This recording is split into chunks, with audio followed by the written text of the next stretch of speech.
여러분 안녕하십니까?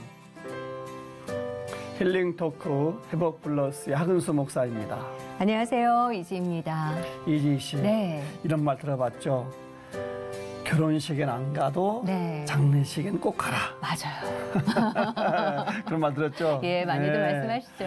아, 좋은 일도 같이 하면 좋겠지만 특히 어려운 일은 같이 하는 게 참 소중하다. 그런 정서 같아요. 맞아요.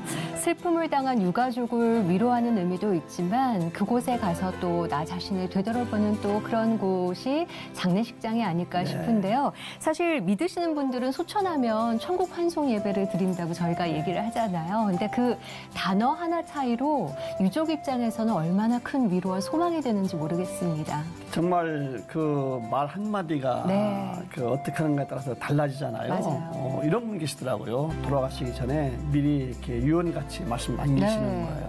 내가 죽으면 장성곡을 부르지 말고 환송곡을 불러라. 맞아요. 저는 그런 경우를 봤습니다. 예. 네. 또 수의도 입히지 말고 내가 제일 좋아하는 옷 입혀달라고 하시는 분들도 계시고 장례 문화가 좀 많이 바뀌는 거는 같은데요.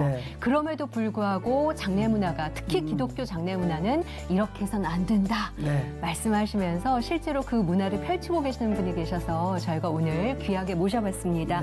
동탄 꿈너머 꿈교회 김원수 목사님 모시고 이야기 나눠보겠습니다.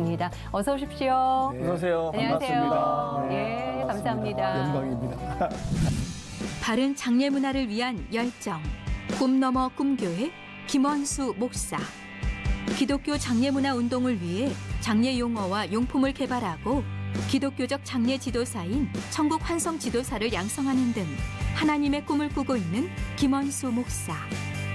불신 가정에서 자라 성경적 장례 문화를 위해 달리기까지 그는 어떻게 하나님께 완전히 사로잡힌 걸까? 장례는 천국 환송과 부활 신앙이 표현돼야 한다. 김원수 목사의 회복 스토리 지금 공개합니다. 가장 가치 있는 인생이 뭐냐? 나를 필요로 하는 것이 어디냐? 그러니까 역시 교회는 절망하지 않았어. 낙심하지 않았어. 주님이 일할 것이 기대가 되었지. 하나님이 나를 향한 계획, 나를 향한 꿈이 무엇인가?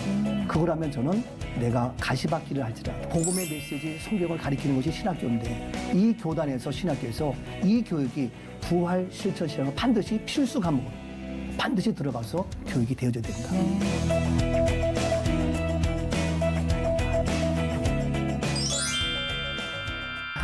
꿈너머 꿈교회. 우리 동탄 시온교회 바로 이웃이거든요. 아, 이웃이시구나. 네. 동네에서는 지역 잘 못 뵀는데 여기 와서 뵙네요. 아유, 더 반갑네요. 꿈너머 꿈교회 참 힘 있어 보이고 좋아 보여요. 직접 교회 이름을 지신 거죠? 그렇죠. 기도하면서 하나님 어떻게 하면 좋겠을까요? 좋을까요? 우리 사람에게 꿈이 있는데 그런데 그 꿈 때문에 요셉이 어려움 당하고 고난 당하고 그러더라고요. 아, 왜 그럴까? 예, 저도 보면서 저희 목회 삶을 보면서 아, 그런 게 있구나. 그런데 하나님은 꿈이 있는 요셉과 함께 하셨고 함께 하심에 창세기 39장에 범사가 형통케 되었고 결국에는 모든 것이 변하여 하나님께서 그것도 손으로 바꾸셨다. 그래서 총리까지 세우시는 걸 보면서 아, 맞아. 우리에게 꿈이 있다. 근데 우리의 꿈이 무엇을 향하여? 하나님의 꿈을 향하여. 내가 출세하는 것도 돈 버는 것도 아름답고 멋지고 잘생길 것까지도 하나님의 꿈을 이루기 위한. 그래서 꿈 넘어 꿈. 하나님의 꿈을 향하여. 너무 좋은데요. 사실 교인들은 하나님의 꿈을 꾸게 되고 그 꿈 너머의 꿈을 바라보게 되는 게 성장해가는 모습이 아닐까 싶은데 교회와 성도님들 자랑 좀 해주세요. 목사님. 그렇죠. 사실 오늘날 현대인들이 신앙생활 해도 지쳐있고 피곤하고 많은 그런 문제가 있는데 그래서 젊은이들도 자꾸 꿈을 이뤄가는 그러한 삶, 그래서 포기하는 이런 모습인데 지나가다가 저희 교회 간판을 보고 꿈 넘어 꿈이네?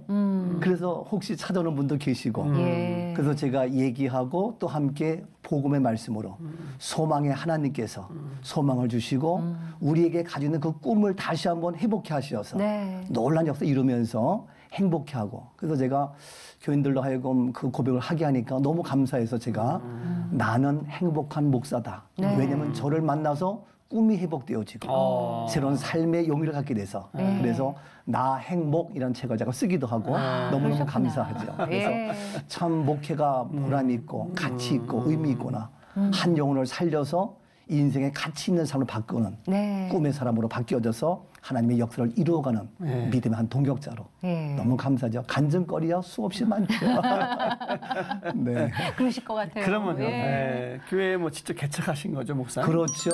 제가 84년도에 서울 사당동의 교회를 개척해서 아, 그러면 이게 처음이 아니고? 그렇죠. 네네. 84년도에? 84년도에 개척을 해서 제가 목회를 하다가 20년 동안 목회하고 있다가 40년 된 교회에 제가 안양제일교회에 초빙받아서 거기서 있다가 제가 다시 또 하나님의 부르심 속에서 이제 동탄에 제가 언제 올해가 7주년째 되랍니다. 벌써요? 다시 또 개척을 했죠. 그러셨구나. 예. 신학교 공부를 하시면서 먼저 개척을 하신 걸로 저희가 들었거든요. 그렇죠. 어떻게 그렇게? 제가 사실 저는 이제 고향이 강원도 원주 시골인데 한번 10리길, 20리길을 들어가는 그러한 시골에서 살아가지고 어렸을 때는 부자가 돼야 되겠다. 출세해야 되겠다. 왜냐하면 우리 아버지가 과수원 농사일을 하시는데 우리 열심히 일만 시키고 공부도 못하게 하면서 서울에서 도시에서 아주 돈 있는 사람 오면은 아버지가 대우가 달라지는 것 같아. 그래서 어린 마음에 야 이거 돈을 벌어야 돈이 있어야 되겠구나. 출세를 해야 이게 되는. 우리는 열심히 일해도 뭐 썩은 배 하나 안 주는 거예요. 우리 일만 시키고. 그래서 제가 아니구나 싶어가지고 이제 제가 그 당시 어렸을 때 교회 가가지고 날마다 그냥 교회 좀 치면서 몰래 도망가는 거죠. 그래서 이제 우리 식구들은 배밭에 가서 일도 해야 되겠고 과수원도 해야 되지만 제가 막내다 보니까 막내는 특권이 있어요. 미꾸라지처럼 도망가도 좀 용서가 되는. 못 찾아요. 건수 어디 갔어? 그러면 형하고 누나가 있다가 몰라요? 그러면 형들만 혼나고 난 안 혼나요. 그럼 교회 가가지고 흰 구름 뭉게뭉게 피는 하늘에 막 노래 부르면서 너무 좋았죠. 그렇게 하면서 살았기 때문에 제가 출세하고 싶어서 이제 서울로 대학교 와서 공부하고 그리고 제가 직장 생활을 했는데 사실 직장 생활이 그 중곡동에 가면은 국립서울정신병원이라고 있어요. 그래서 제가 거기서 근무하면서 제가 그 사이케트럴 소셜 워커라고 의료 사회사업가로 일을 했습니다.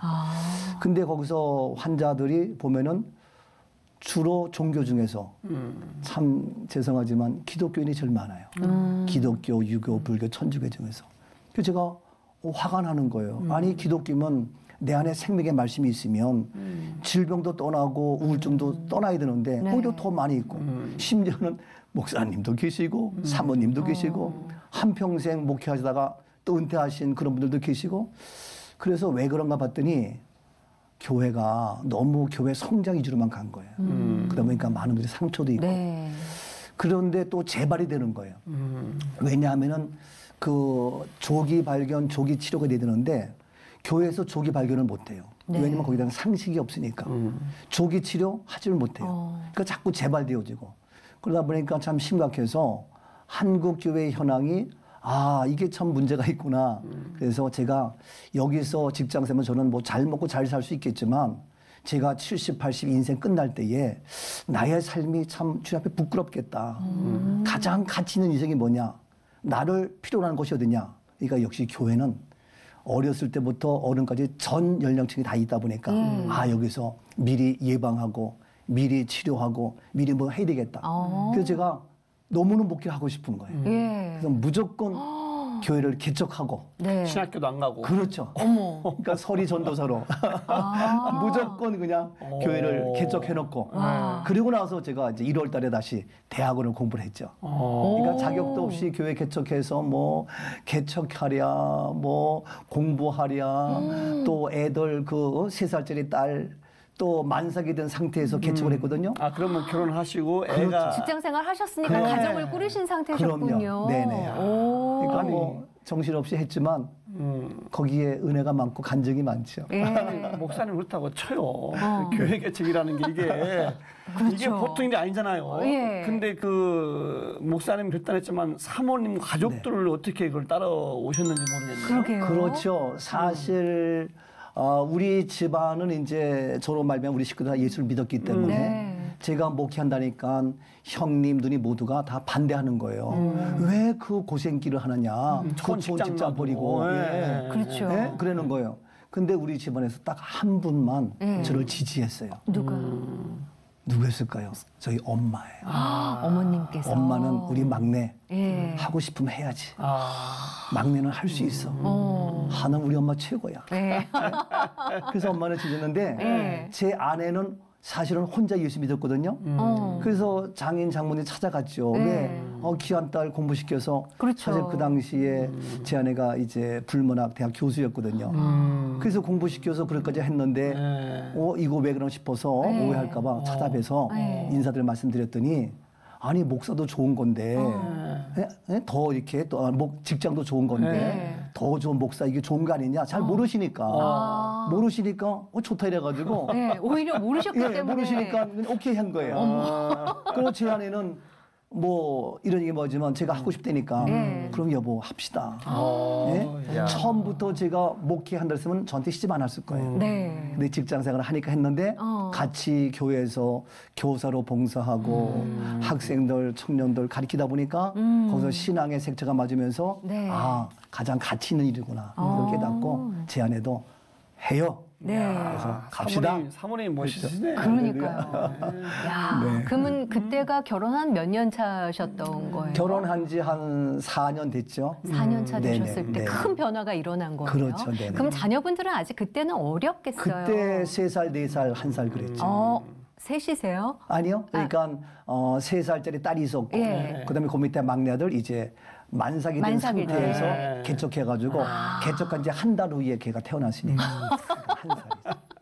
엄청난 변화를 겪으신 거예요. 배가 이런 상태에서 개척해가지고 아주 뭐 장인어른과 장모님께서는 교회를 잘 모르셨으니까 목회도 좋은 거 아니냐 해라라고 하셨는데 이제 가면 갈수록 아셨을 거 아니에요. 그렇죠. 실상을. 그 후의 반응은 어떠셨어요? 그 손주분들도 보시려면 만만치 않으셨을 것 같은데. 굉장히 고마워했죠. 사실은 다 예수님 영접하고 우리 딸을 사랑하면서 또 이렇게 주의길 가는 사이가 자랑스럽고 너무너무 귀하죠. 사실. 그래서 우리 어르신들 다 예수님 믿고 영접하고 정말 아름다운 또 인품이 좋으신 분들이었어요. 그래서 항상 저희를 믿어주고 신뢰하고 너무너무 감사하죠. 근데 제 아내가 늘 그러죠. 개척해가지고 우리 친정 식구가 기도를 많이 못해서 어려움이 있는 게 아니냐. 그래서 어려움은 아니고 얼마나 아름다운 간증의 고백이냐. 이것은 너무 값진 것이다.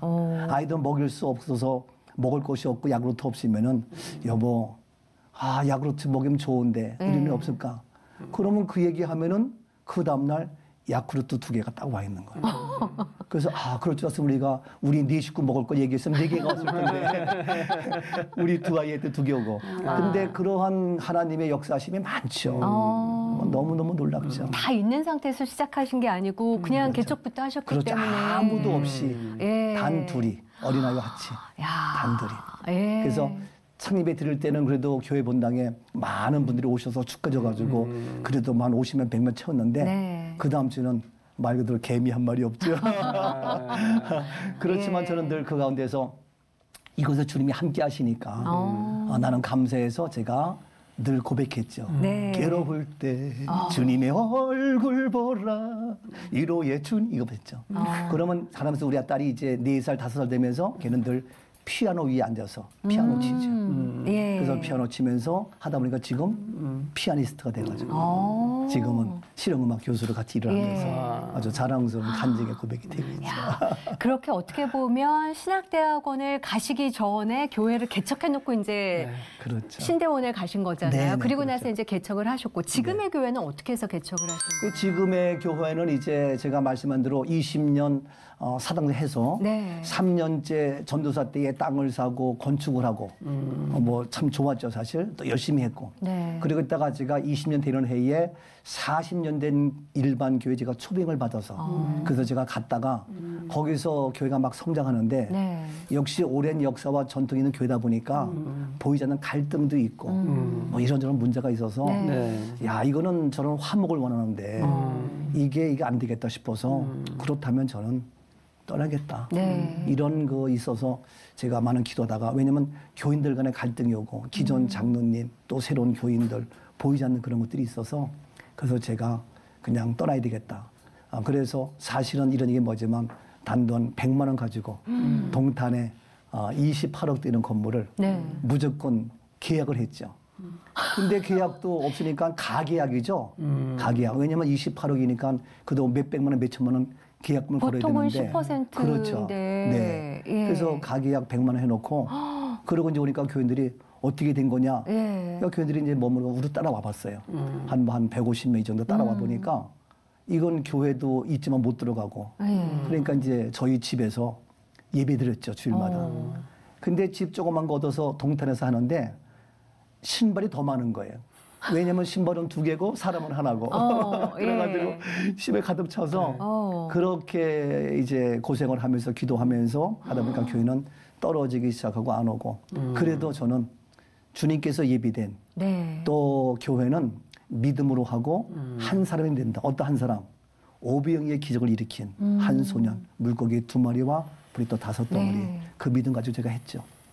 그래서 그런 희생과 헌신의 교회 가지고 이제 해결되면서 저희가 그 교회에 들어가서 지금은 잘 목회를 하면서 아주 재미있게, 아주 보람있게, 아주 신나게, 아주 행복하게 지내고 있습니다.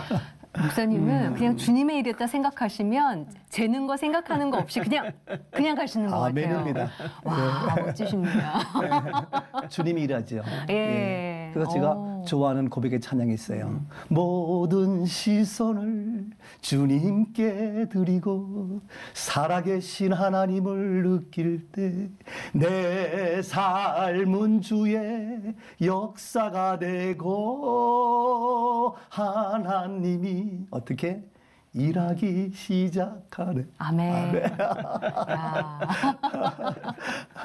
멋지십니다. 가족들 고생 많이 하셨겠네. 동탄 오셔가지고. 애들도 그렇고. 그래서 정말 저는 늘 고백합니다만 일부러 고난의 길을 택할 필요는 없지만 성실하게 열심히 주님 사랑을 하는데 아까 처음에 말씀했듯이 요셉이 무슨 잘못이 있어요. 꿈밖에 없는데 그것 때문에 시기와 비난받았듯이 저도 주님 앞에 일하고 싶어서 나의 직장, 나의 명예, 나의 돈 모든 것을 버리고 포기하고 했는데 이런저런 어려움이 오니까 저는 이것은 내가 포기할 것이 아니라 하나님이 함께 하시는 증거다. 그래서 저는 함께 하시니까 형통하다는 그 말씀이 저는 이해가 가요. 형통하면 일이 잘 열리고 풀려야 되는데 그게 형통이 아니고 요셉이 범사가 형통케 되었더라. 하나님이 함께 하시네. 그러니까 뭐냐? 원망치 않고 낙심치 않고 실망치 않고 주의 뜻을 이루는 것이 형통함이에요. 저는 한 번도 그 가운데에 물론 사람이니까 힘든 건 있었지만 절망하지 않았어요. 낙심하지 않았어요. 주님이 일할 것이 기대가 되어져요. 아하, 이것이 요셉과 하나님이 함께 하심으로 범사가 형통케 했던 창세기 39장 말씀이 나에게도 이루어지는구나. 그래서 저는 지금도 그 꿈을 가지고 하나님이 원하시는 꿈이 무엇인가? 어차피 인생은 한 번 목회자로 부름받아 쓰임받는데 하나님이 나를 향한 계획, 나를 향한 꿈이 무엇인가? 그거라면 저는 내가 가시밭길을 할지라도 그 길을 가죠. 너무 감사하죠. 지금은 참 그렇게 좋아 보이시는데 처음에 얼마나 고생만 하셨겠어요. 애들도 고생하셨고 사모님 고생하셨는데 다 모든 게 정말 하나님의 은혜지만 가족들의 그 기도 동역해주는 마음 고마웠잖아요. 그렇죠. 그때 고생했던 아내와 아이들에게 한번 고마운 마음 좀 한번 표시해 주시죠. 그렇죠. 제 아내 멋 모르고 주의 사모의 길을 걸었는데 지금 와서는 최고의 행복이라고 고백을 하고 또 같은 뭐 대학교 친구들 쭉 있음에도 불구하고 친구들도 가장 부러워하는 사람 돼서 역시 눈물로 씨앗을 뿌릴 때에 기쁨의 단을 거두는 그러한 고백이 이루어져서 그러한 어려울 때마다 엄마로서의 그 애틋한 엄마의 사랑이 있음에도 불구하고 목회에 전념하면서 왔는데 잘 따라주고 해줘서 정말 고맙고 감사하고 그래서 우리 또 아이들에게도 사실 다시 동탄 개척했을 때에 뭐 교인들도 그렇고 제가 왔기 때문에 그때 우리 아이들이 결혼할 자금도 다 내놓고 또 제 아들도 군에 있으면서 그 돈 대출 빼가지고 또 얘가 미국에서 공부할 때 얘 유학 갚으려고 준비했던 거 다 내놓고 그것도 부족하니까 제 아들이 아빠 내가 장기라도 팔아서 내 몸에 장기라도 팔아서 이렇게 하겠노라고 이렇게 했는데 그러한 과정에 다 지나서 지금에 와서는 정말 저는 부족하지만 그래도 주님 바라보고 했기 때문에 제 아내 아이들이 정말 제가 감히 이러니 뭐지만 우리 아빠가 정말 내가 신뢰할 수 있는 존경할 수 있는 우리 아빠다. 네. 너무 감사해서 제 말씀에 제일 많이 은혜 받는 것이 제 아내하고 우리 아이들이에요. 우리 교회 식구들도 은혜 받지만 너무 감사해서 그렇게 따라준 우리 식구 너무너무 고맙지요. 네, 아주 든든하시겠어요. 네, 너무 감사해요. 예. 제가 오프닝 때 얘기를 했던 게 이제 장례 문화였었잖아요. 네. 지금 맡고 계신 게 천국환송문화운동본부 대표를 또 맡고 계시죠. 그렇죠. 어떻게 해서 여기에 또 관심을 갖게 되신 건가요? 목사님? 그렇죠. 제가 사당장 교회를 개척해서 저는 목회를 뭐 열심히 하다 보니까 소위 장례식이 많이 발생되어져요. 네. 그러면 장례식이 있을 때마다 저는 직접 그 염할 때부터 다 들어갔어요. 장례 지도사가 다 하지만 저는 전도사로서 목사로서 함께 들어가요. 그러면 그 염할 때에 수의를 입히고 꼭꼭 묻고 이렇게 할 때에 가족들이 아주 오해를 해요. 그럼 저도 옆에서 너무너무 마음이 아프고 같이 뭐 말해줄 위로할 것이 없어요. 거기서 아무리 예수 구원을 얘기하고 부활을 얘기해도 와 닿지 않고 그래서 같이 붙잡고 울어주고 같이 슬퍼하고 그렇게만 해도 굉장히 위로를 받았어요. 근데 그렇게 해서 그 가족은 한 번, 두 번 끝나지만 저는 많은 그러한 장례의식을 통해서 자주 보잖아요. 경험하잖아요. 그렇죠. 근데 그런 거 할 때마다 야 이게 아닌데 한계를 느껴요. 네. 야 이게 나도 죽으면 저렇게 꼭꼭 묶여가나? 나도 이게 구원의 확신보다도 야 이거 좀 죽음이 두렵다, 혐오스럽다, 이런 생각이 드는 거예요. 네. 그래서 이건 안 돼 싶어서 제가 교단의 모든 예식서 이런 책들 다 보면서 연구했는데 제 마음을 흡족해 할 만한 그러한 메시지가 없는 거예요. 네. 그래서 야 이건 좀 문제가 있다 이런 생각하고 있는데. 제가 국가에서 하는 국가 장례 지도사라는 곳이 있어요. 이제 그들이 다 주관을 하니까. 그래서 제가 국가 장례 지도사 교육을 받았어요. 그래서 300시간 교육을 받고 직접 가서 소위 염하는 거, 장례 일절 다 하면서 그 장례식장 가서 실습도 하고 소위 시신 다 만지면서 해봤어요. 하다 보니까 그 안에서 저는 너무너무 마음이 아픈 거예요. 뭐냐 하면은 거기에 우상적이고 샤머니즘적이고 잘못된 것이 가득 차 있고 소위 어둠의 사단의 세력이 가득 차 있는 거예요. 근데 그걸 목사님이 모르고 장례 지도사가 시키는 대로 따라하는 마지막까지 죄송하지만 목사님이 천국까지 책임을 져야 되는데 가장 중요한 마지막 죽음에서는 목사는 그냥 구경만 하고 시키는 대로 따라만 하고 이리 가면 이리 가고 그냥 시킨 대로 하고 장례에서 다 하는데 그들의 배워서 가리키는 것은 지도관하는 것은 완전히 샤머니즘적인 섞여 있군요. 섞여 있는 혼합된 비성경적인 이걸 보면서 제가 거룩한 분노 느낀 거예요. 네. 아하 속았구나. 마귀에게 속았구나. 그러면 말씀은 어떻게 있느냐. 그래서 제가 그때부터 성경에서 말하는 장례 무엇이냐. 제가 책을 쓰기 시작했죠. 바이블 says 어떻게 말하느냐. 그래서 기독교 장례 이대로 좋은가. 제가 책을 쓰면서 이제 발표를 하다 보니까 그러면 실제 그걸 하면 좋겠다. 그러다 보니까 제가 실제로 용어를 바꾸고 용품을 바꾸고 절차를 바꿔서 제가 성경적 천국 환송 책을 쓰고 또 그 책을 쓰다 보니까 이것이 전 세계로 뻗어나간다. 그래서 제가 다시 영문판으로 또 쓰고 또 더 나가서 예식서가 필요해요. 그래서 제가 또 성경적인 그런 예식서의 책을 또 쓰고 이렇게 해서 제가 그런 책을 쓰면서 이제 일을 지금 하고 있죠. 연구다 보니까 책이 지금 몇 권 나왔는데 그렇죠. 지금 말씀하신 것 같아요. 환송 예식서 어떤 책이에요? 이 부활에 초점을 둬서 했기 때문에 부활은 교단과 교파를 초월해서 다 똑같아요. 부활을 부정할 수 없어요. 어느 교단이건. 그래서 부활을 중심으로 모든 예식이 이루어져야 된다. 그러니까 부활이니까 잠자는 거잖아요. 부활이 없으면 죽은 거예요. 그런데 예수님은 잠자는 자들의 첫 열매 되셨잖아요. 그래서 예수 부활로 말미암아서 그 예식서를 제가 모두가 죽음이 아니라 잠자는 걸로 다 바꿔서 그래서 예식서 소위 말해서 염이 아니라 단장 예식이죠. 신부 단장 예식으로. 아, 용어까지. 그렇죠. 그래서 그런 용어 하나하나, 절차 하나하나, 마지막 우리가 매장하는 것이 되었건, 마지막 소위 말해서 봉안당에 가는 것까지도 제가 다 성경에 근거해서, 부활에 근거해서 그 예식서를 제가 만들어서 이건 정말 목회자 모두가 꼭 필요한, 전 세계가 똑같이 필요한 그런 예식서로. 지금 설명하셨는데 조금 구체적으로 비성경적, 비기독교적 어떤 것들이 좀 더 있나 좀 구체적으로. 네, 그렇죠.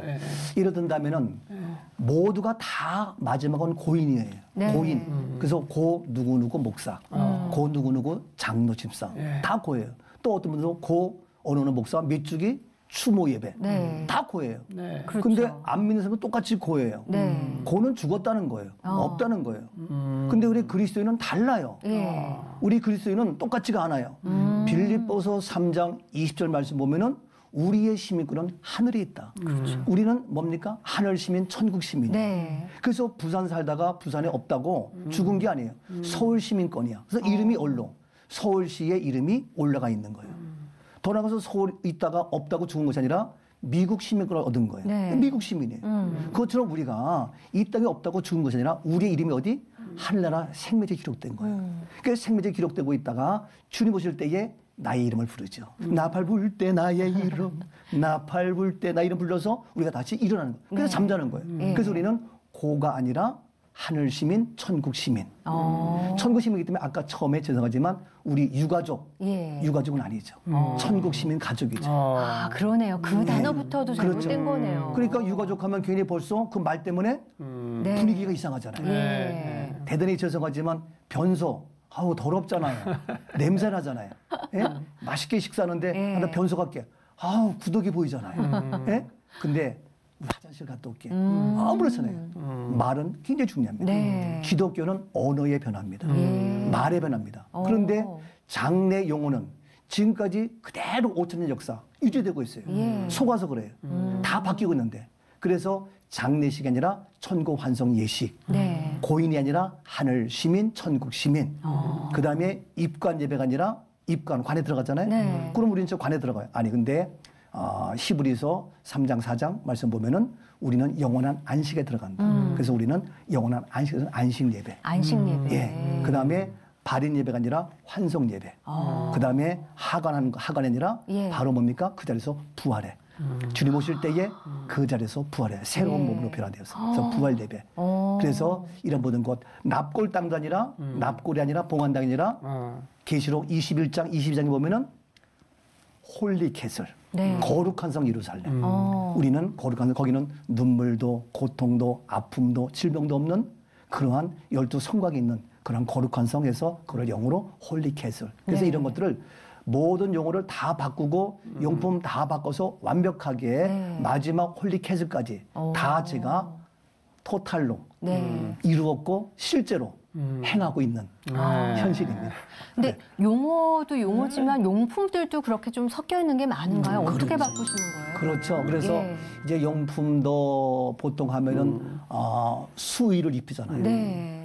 옷은 그 상황에 따라 입는 것이 달라요. 운동할 때는 운동복을 입고. 근데 그 운동을 보면 얘가 축구 선수인지 야구 선수인지 옷을 보면 알아요. 작업할 때는 작업복을 입어야 되고 싸울 때는 전투복을 입고 옷은 상황에 따라 달라요. 그리고 우리는 주님 앞에 가는 신부이기 때문에 신부 단장 예식을 해야 되고 말씀 보면은 바로 세마포시예요. 그래서 계시록 말씀에도 세마포시 나오고 레위기 16장 말씀에도 백성들의 죄를 사기해서 입었던 제3의 속옷이 세마포시고 그래서 제가 제일 처음에 세마포옷을 만들었죠. 성경 말씀 세마포옷은 희고 맑고 깨끗하고 가슴에 금띠가 있다. 성경에 다 나와요. 그래서 성경 말씀 그대로 세마포옷을 만들고 그 다음에 천국 예복 만들고 그래서 그거를 그대로 다 해서 단장 예식할 때에 그대로 입히고 그렇게 하면서 이제 한다면 우리가 그 자녀들이 나와가지고 보통 습신을 신어요. 습신. 일반 장례식에서는. 그래서 신발 꼭꼭 묶거든요. 꼭꼭 묶는데 저는 습신이 아니고 바로 하나님의 축복의 발이다. 그래가지고 제가 양말도 만들어가지고 갓 브레스 유로 해가지고 갓 브레스 해가지고 하나님의 축복의 양말 해가지고 이거를 자녀가 나와서 직접 어머니에게 아버님에게 신기면서 이렇게 시키면서 그때 바로 회복하는 시간이에요. 네. 우리 한국 사람들은 상처가 많아요. 어머님이 세상 떠나시지만 그 어머니가 나와야 상처가 해결되지 못하고 그냥 떠나셔요. 그래서 그때에 막내 아들이 가족이 나와서 양말 신기면서 엄마 발에 양말을 신겨 하나님 축복해 바랍니다. 당신의 그 섬김이 전국에서 해가 찬양하면서 같이 해주고 그러면서 회복해주고 네. 치유하고 이러한 시간을 가지면서 그래서 양말을 신겨드리고요. 또 다 하고 나면은 이제 이런 얘기 뭐지만 우리 목에다가 이와 같이 이제 스토를 걸어드려요. 그래서 한편에는 사명, 네. 또 한쪽에는 부활 이렇게 해가지고 목회자는 사명, 네. 주 예수께 받은 사명, 곧 하나님의 은혜의 일을 마치려 함에 있어서는 나의 생명을 조금 더 귀한 것으로 여기지 않는다 사명의 스토를 해주고 그다음에 평신도는 죽도록 충성하라. 그리하면 생명의 멸절을 주겠다 해서 부활 여기 충성해가지고 네. 이렇게 나눠가지고 가족에 나와서 부모님께 이제 이렇게 스톨로 해주면서 그러면서 찬송하면서 그래서 네. 우리는 그때가 바로 찬송하면서 회복하는 시간 또 옷을 입히면서 보혈의 찬송 부르면서 네. 예수 십자가에 흘린 피로써 그대는 씻기어 있는가 십자가 튼튼히 붙잡고 날마다 이기며 나가세 주의 보혈 능력이 또 하면서 찬양을 착 하면서 세마포옷을 입히고 총리표를 입히고 네. 그러면서 그때마다 부르는 찬양과 메시지가 있죠. 그러면 가족들이 다 나와 있으니까 안 믿는 가족은 구원의 복음을 들을 수 있는 기회가 되고 네. 믿는 가족들은 그때 구원의 확신을 갖게 되고 왜? 실제니까. 그래서 안 믿는 자들에게 복음을 전할 수 있는 네. 21세기의 마지막 복음을 전할 수 있는 또 가족의 상처와 아픔을 치유할 수 있는 관계를 회복하는 이런 네. 놀라운 축복의 기회. 그래서 저는 2박 3일의 축제라고 얘기를 하죠. 3일장이 아니라. 예, 그렇게 하면서 말씀 나온 김에 같이 저희가 네. 보통은 완장을 차잖아요. 완장. 그렇죠. 예? 완장 차는 의미가 혹시 아세요? 물론 일본의 잔재예요. 예. 일본의 잔재지만 왼쪽에 차기도 하고 오른쪽에 차기도 해요. 왜 그러냐 하면은 예. 그거 마음대로 차는 게 아니에요. 장례 지도사가 오른쪽 차세요. 하려면 시키는 대로 목사님도 예. 장로님도 그냥 차는 거예요. 예. 이게. 근데 왜 그러냐면요. 소위 돌아가신 분이 여자면 오른쪽에 차야 되고. 성별에 따라서 그렇죠. 그게 다른 거였나요? 남자면 왼쪽에 차야 되고. 그렇게 해야 뭐가 오느냐? 자손이 복을 받아요. 한국 사람들은 자손이 복을 받는다면 뭐든지 해요. 근데 그러한 유교적인 그러한 샤머니 과학이 있기 때문에 예. 하는 거예요. 예? 꼭꼭 묶을 때도 7마디 묶어요. 왜 그러냐? 네. 북두칠성 좋은 데 가라고 하는 거예요. 이런 것들이 한두 가지가 아니에요. 근데 그걸 모르고 시킨 대로 한단 말이에요. 그래서 저는 완장도 없애고 다 명찰하죠. 그리고 천국환서. 네. 그래서 아들, 뭐 손녀, 또 더 나가서 뭐 며느리, 예? 딸, 뭐 다 있죠. 이렇게 해서 하면은 소위 제가 이제 들어서 천국환서 예식을 집례하는 목사다. 근데 우리 교인이 둘째 아들이야. 그러면 모르잖아요. 근데 보니까 큰 아들도 있고, 예? 손녀도 있고 다 아니까 내가 얼마든지 같이 대화할 수 있고 이야기할 수 있고 네. 또 오신 손님들도 수근수근 저 사람 누구야? 그렇죠. 며느리의 딸이야? 네. 근데 안 그러면 정치 인사도 할 수 있고 그래서 아주 실명제로 하면서 네. 하니까 너무 은혜로운 그런 그 기회가 정말 마지막 복음을 전할 수 있는 가족이 회복될 수 있는 그런 축복이기 때문에 네. 이러한 용어와 용품과 모든 절차를 제가 성경의 근거에서 부활의 근거에서 제가 다 바꿨죠. 저희가 몰랐던 사실 오늘 너무 많이 알게 됐는데요. 예. 이제는 장례식장 가서 유족이라고 할 게 아니라 천국 시민의 가족으로 저희가 이제 단어부터도 용어부터도 바꿔야 될 것 같은데. 그래서 상복이 아니죠. 상복도 아니고 가족이 입는 상복이잖아요. 아니죠. 그 상복이라 가족 예복이죠. 가족 예복으로. 우리가 인생 살면서 예복을 2번 입어요. 언제 입냐면요. 결혼식 때 입어요. 결혼식 때 신랑 신부가 예복을 입어요. 또 하나는 뭐냐면은 장례식 때 예복을 입었어요. 근데 장례식 때 예복은 뭡니까? 수의예요. 근데 수의는 언제 입어요? 바로 우리가 평소에도 죄 지으면 감옥에 가요. 감옥에 뭐 입어? 수의를 입어요. 또 어떻게? 감옥 가면 어떻게? 수갑에 채워요. 꽁꽁 묶여요. 우리가 그리스도인이 왜 마지막 가서 죄인처럼 수의를 입어야 돼요? 왜 손발에 묶여야 돼요? 얼굴 다 뒤집어 써야 돼요. 사형수가 얼굴 다 뒤집어 씌우지. 우리는 사형수예요? 우리는 제사 안 받는 의인인데. 근데 마지막에 가서 의인된 구원받은 다음에 자녀의 정체성을 잃어버리고 다시 죄인의 모습으로 죄수의 모습으로 수의를 입고 꽁꽁 묶여서 사형수처럼 혐오스럽게 하고 그렇게 하는 그게 예복이냐고요. 예복에서 우리는 가족 예복이 따로 있죠. 네. 그래서 우리 하늘 시민된 천국 시민 그분에게 입는 세마포 천국 예복 다 있고 그다음에 가족에 있는 가족의 예복이 다 있어서 네. 제가 다 만들어서 예복도 만들고 우리가 실제로 몰랐다가 그렇게 제대로 된 문화를 접하고 이제 예를 치르게 되면 반응들이 좋으실 것 같거든요. 어떠세요? 너무 놀랍죠. 예. 너무 놀랍죠. 가족들이 그걸 보고 정말 다시 옛날에 어렸을 때 교회 나갔던 그 믿음을 회복하는 경우도 있고 너무 왜냐하면 그 자리는 숙연스럽잖아요. 아주 긴장이 그럴 때에 가족과 함께 아름다운 보혈의 찬송을 착 불러요. 제사함에. 그래서 우리 하늘 시민 홍길동 집사님은 예수 보혈의 피로 말미암아 제사 받았습니다. 보혈을 지나 하나님 품으로 보혈을 지나 아버지 품으로 찬양 참 입혀요. 그러면 가족들이 그 찬양 함께 해요. 네. 그렇게 하면서 그냥 나와서 양말도 신기죠. 스토리 해주죠. 천국보를 다 해주죠. 뭐 편지 읽죠. 다 하거든요. 그럼 편지 읽으면서 자기 손주가 나와서 할머니 나 위해서 기도해줬는데 할머니 나 교회 안 나가고 했는데 이제 할머니 새벽 기도하러 나갈게요. 회개가 나오고 눈물 나고 그러면 그 손녀가 하는 그걸 보고 그 부모님도 또 회개가 되고 완전히 회개의 분위기 새로운 영적 각성의 변화기 되는 거예요. 그래서 하여튼 돼가지고 얼마나 감동되는지 몰라요. 그래서 저희 교회도 있는데 그 친구가 우리 교회 이제 그 청년이 나왔는데 그 친구가 끝나고 나서 그런 얘기하기를 아빠 우리 목사님이 진짜 목사님이네. 다 목사님이야. 그런데도 아니야 우리 뭐 이제 보니까 평소에 몰랐는데 이 예식을 보고 진짜다. 이런 얘기 하네. 그래서 그 다음부터는 그냥 일주일에 한번 올까 말까 아버지한테 혹시 올까 말까 했는데 이걸 계획을 통해 가지고 와서 그 다음부터는 찬양대도 하고 섬기면서 일하고 그러니까 얼마나 감사한지. 그래서 이러한 역사 또 어떤 분은 지금도 저를 만나 가지고 제가 어디 외국 나가도 못 나가게 해요. 목사님 계셔서 나 이거 천국 환송 해줘야 되는데 네? 어디 가시냐고 막 이러면서 저를 아주 꼼꼼 적어하고 아주 얼마나 그런 예들이 많은지 몰라요. 네네. 정말 감동되게 많아요. 아주 사명이 있으시네요. 그러게요. 네, 목사님 그 기독교적인 장례문을 알리시려고 참 애를 쓰시는데 조금 더 구체적으로 어떻게 일을 펼쳐가시는 거예요? 네. 그래서 이제 제가 지금 이 일을 저 혼자 할 수 없잖아요. 그렇죠. 그래서 이걸 지금 교육을 하고 있죠. 네. 그래서 부활 실천 신학. 부활 신학이 조직 신학으로 끝나면 현장에 나와 있는 목사님들은 실천 신학으로 배우지 않았어요. 구원론에서 기독론에서 잠깐 예수 그리스도 누구냐? 그래서 그는 부활이다 해서 잠깐 배운 건데 그러니까 조직 신학에서 잠깐 배운 것뿐이니까 실천 신학 안 배웠으니까 아니 실천 신학으로 설교학을 배우고 신방학을 배우고 해야 목회 나와서 실제 설교하고 하는데 실천 신학은 안 배웠단 말이에요. 그러니까 나와서 소위 장례식 못 해요. 옛날에는 좀 했었지만 그것도 순 유교적으로 했죠.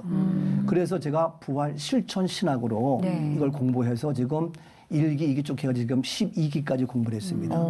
그래서 제가 대학에서 강의하다가 또 대학도 이제 뭐 코로나 이것 때문에 못 해가지고 제가 또 자체적으로 교육해서 지금 현재 150명 정도가 부활 실천 신학 공부해서 천국 환송 지도사, 또 그다음에 회복 치유사 이렇게 해가지고 제가 교육해서 그분들이 전국에 다 네트워크 돼 있기 때문에 또 저랑 또 같이 그런 그 배운 분 중에서 목사님도 계시지만 이렇게 그 운영하시는 분 회장님들도 계시기 때문에 그분들과 함께 연결돼서 그분들이 실질적으로 이와 같이 그래서 장례식장을 헤븐 웨딩홀 헤븐 웨딩홀로 간판도 바꿔서 이렇게 하는 분도 계시고 또 용품도 저희가 가져가서 실제 이렇게 기독교인이면 이렇게 하고 그래서 아주 너무너무 좋아하죠. 그래서 새로운 패러다임으로 그래서 지금 그런 교육하고 많은 분들이 지금 전국을 다 통해서 하고 이것이 이제는 외국까지도 해외 선교사 미국까지도 계속해서 지금 연락이 오고 그래서 지금 코로나 때문에 여러 가지 어려움이 있습니다만 이거는 세계로 뻗어나가는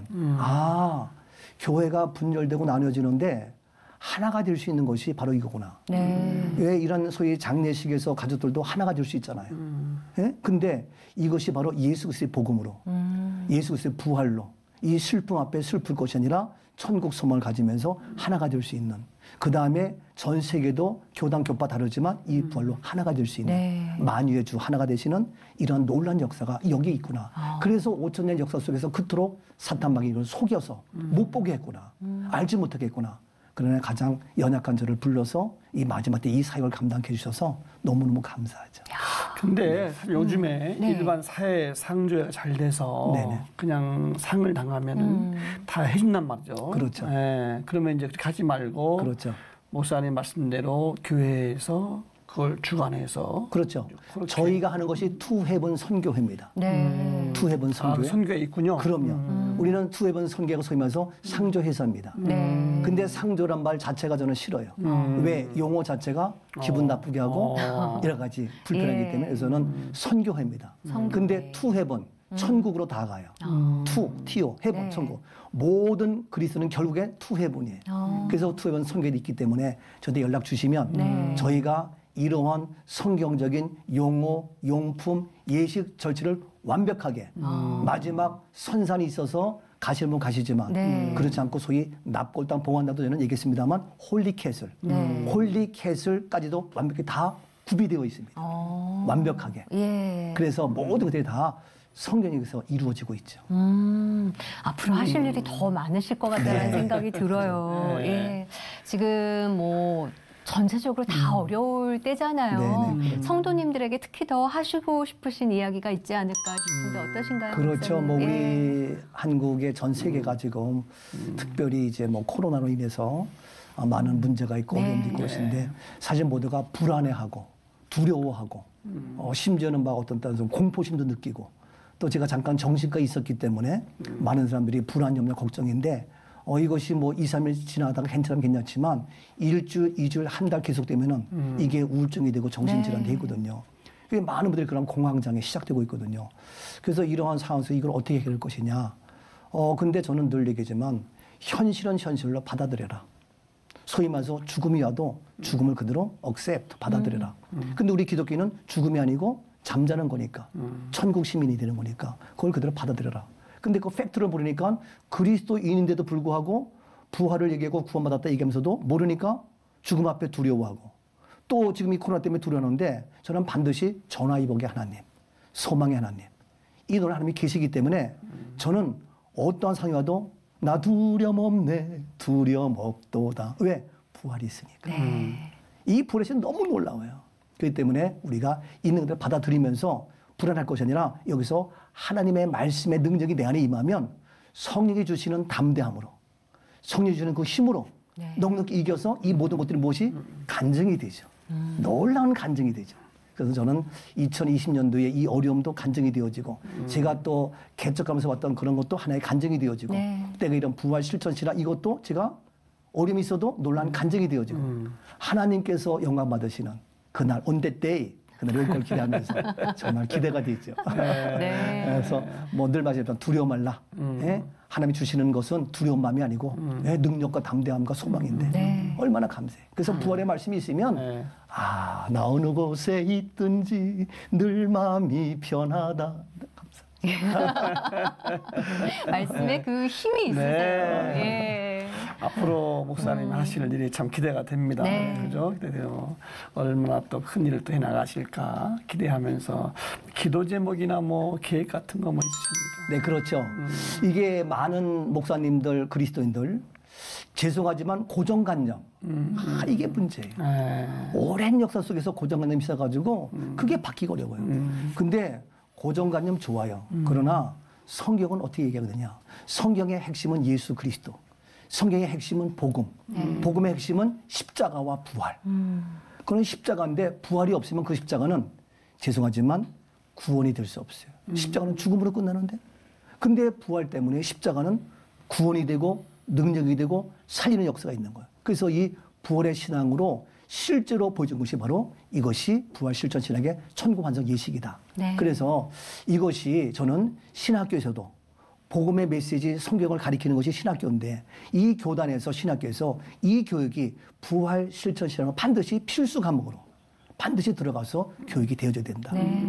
죄송하지만 교수님이건 신학자건 총장님도 이거에 대해서는 잘 몰라요. 그래서 이 부활이 실제로 우리 생활 속에 행함이 없는 믿음은 죽은 믿음인데 이것은 행함의 복음, 실제의 복음이기 때문에 우리의 복음이 실제로 나타난 이것이 있기 때문에 저는 감히 한국 교회에 각 교단의 신학교에 교파를 초래해서 이 부활 실전이 반드시 이루어져야 되겠다. 그래서 지금 교수가 필요하기 때문에 제가 이 교육을 배운 분들이 이제 교수로 나가기도 하고 이렇게 해서 활성화시키고 그다음에 이제 그런 것과 함께 실제 지금 많은 기독교 장례 회사에서도 이것과 함께해서 물론 수입을 창출해야 되겠지만 빨리 성경적인 걸로 해서 말은 기독교 장례 말만 그렇지 실제는 똑같이 하는 건데 그냥 다 해놓고 예배만 드린다고 기독교가 아니죠. 예? 호박에다가 줄 긋는다고 수박 되는 게 아니잖아요. 그래서 정말 이 메시지를 한번 참 좋겠다. 그래서 그들이 저와 함께 협력해서 이 한국 교회와 모두를 정말 새롭게 하면 좋겠다. 저는 목사이기 때문에 돈 벌 욕심이 아니에요.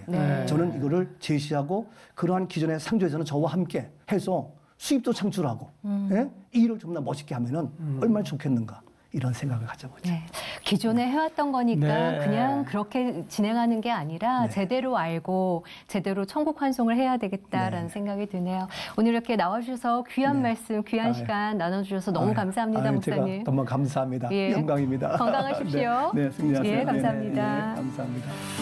오늘 말씀 들으면서 우리가 정말 무심코 관례적으로 의례적으로 행했던 이 장례식을 다시 한번 재정립해보는 그런 시간도 필요하겠다. 그걸 좀 느끼는 시간이었네요. 네. 사실 이 세상이 끝이 아니라 우리가 가야 될 곳, 그리고 바라봐야 될 곳, 천국에 대해서 다시 한번 되새기게 되는 귀한 시간이 아니었나 싶습니다. 지금 아무리 상황이 어렵지만요, 힘든 상황 바라보시는 게 아니라 하늘을 보시고 천국을 소망하는 그 하루가 되셨으면 좋겠습니다. 함께해 주셔서 고맙습니다. 감사합니다. Thank you.